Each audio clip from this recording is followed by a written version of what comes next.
انا عايز اقول حاجه للكابتن حماده. انت كنت لعيب كبير في نادي الزمالك، وانا بحبك جدا وبحترمك جدا وبقدرك جدا، بس ما تفرضش كلامك على كل تجارب الزملكاويه واللعيبه وكده. انت حر، انت شايف ان طبعا قولا واحدا يعني اي حد مغفل مش فاهم هيقول لك الاهلي بيكسب كل بطولاته بالحكام. لا، الكلام ده مش حقيقي طبعا.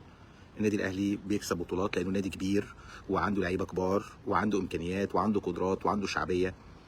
لكن ما تقولش ان الزمالك بيعيش دور المظلوميه يا كابتن حماده، لان الوقائع اللي عدت على مر التاريخ بتثبت ان في حاجات يعني ما نقدرش نتكلم فيها. دايما ان احنا نقعد نتبادل الاراء ونتكلم ووجهات نظر مختلفه، لكن الحقائق حقائق. فما تيجي تقول لي هدف حسن شحاته اقول لك تحكيم مثلا. يعني ما تيجي تقول لي طلائع الجيش وهز زقه ابو تريكه وبتاع واللي ضيع الدوري من الاسماعيلي، الحكام ساعتها في ذاك الوقت يعني.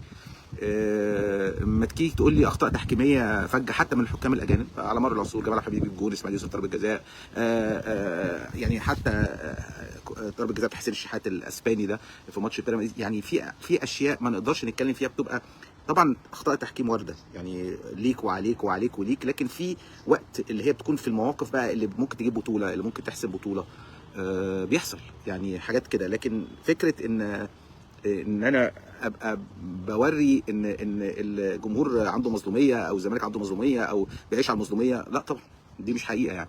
وفي وقائع يعني لما تيجي تقول مثلا كهربا موقوف، فالمفروض يتوقف ماتش السوبر.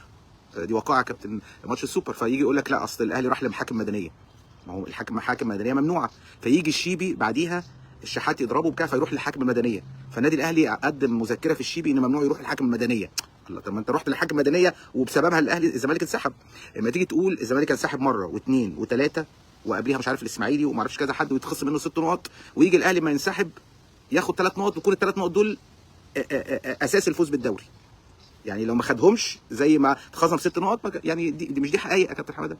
على العموم مش هنقعد نتكلم كتير، مش عايز اقاوح كتير في القصه دي، لان نادي الزمالك نادي كبير وما بيبصش للمظلوميه ولا حاجه. نادي الزمالك بيبحث عن العدل، عايز عدل، بس عايز عدل الناس تتنافس. احنا اما رحنا الماتش اللي فات قلت لكم تحكيم 10/10. حتى كره ضربه الجزاء دي لو شفتوها بتاعت بنتايك مش شايف الشحات، بس الشحات رمى نفسه. يعني الشحات اما لقى هيعمل رجله كده راح رمى نفسه على رجله، يعني لبسها له من الاخر. ولكن الحكم 10/10 ما نقدرش. هو يعني فيها قله تقدير من بنتايك وفيها ذكاء من الشحات، ان اول ما لقى بنتايك هيعمل كده راح رمى نفسه. يعني هو لو بنتايك هوش كده كان الشحات هيقع على الارض، لانه رامي نفسه بالكامل رايح لبنتايك. وبالتالي قلنا الحكم كويس جدا والاهلي كسب عن قداره واستحقاق، وانا قلت هذا الكلام يعني.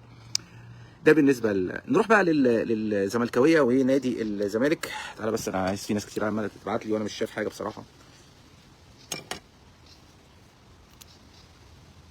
وبرده مش شايف حاجه.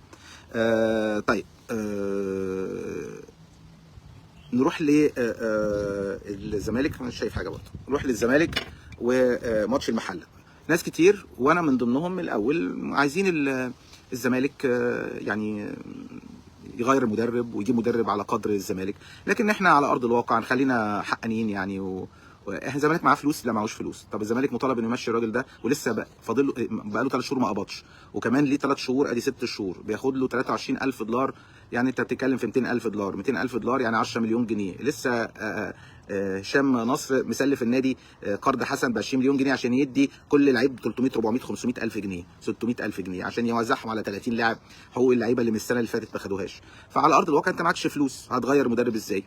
يعني انت عايز تدي الفلوس للعيبه وللسنه اللي فاتت، فعلى ارض الواقع ما تقدرش. طب المحله، عندك المحله. طب افرض الزمالك اتغلب من المحله او تعادل مع المحله او فقد نقاط، ما خلاص كده يبقى هو كده الموضوع بيكر وخلاص. الزمالك كان طفر اول 5 6 7 ماتشات، بيتعادل بيتغلب من وادي دجله. كان الناس املها انه يكسب الاهلي، فدي هتفرق، هيخلي معنوياته عاليه ويروح. اتغلب من الاهلي هتكتر المشاكل. فالقصه من وجهه نظري قصه ماليه بحته وفلوس، وموضوع الارض ده هو الاساس في القصه يعني.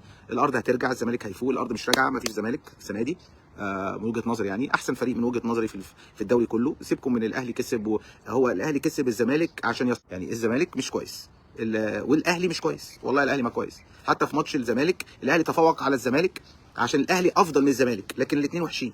يعني الزمالك برضو الاهلي برضو مش هو الاهلي، مش هو قيمه الاهلي. الزمالك لو كان في اول 10 دقائق جاب جون ولا جونين كان الوضع اتغير، كان ممكن الماتش ده يمشي سجال كده والدنيا تك تك. على فكره جون حسين الشحات خبطت في رجل محمد اسماعيل، يعني هي كانت رايحه في حضن محمد عن ضربه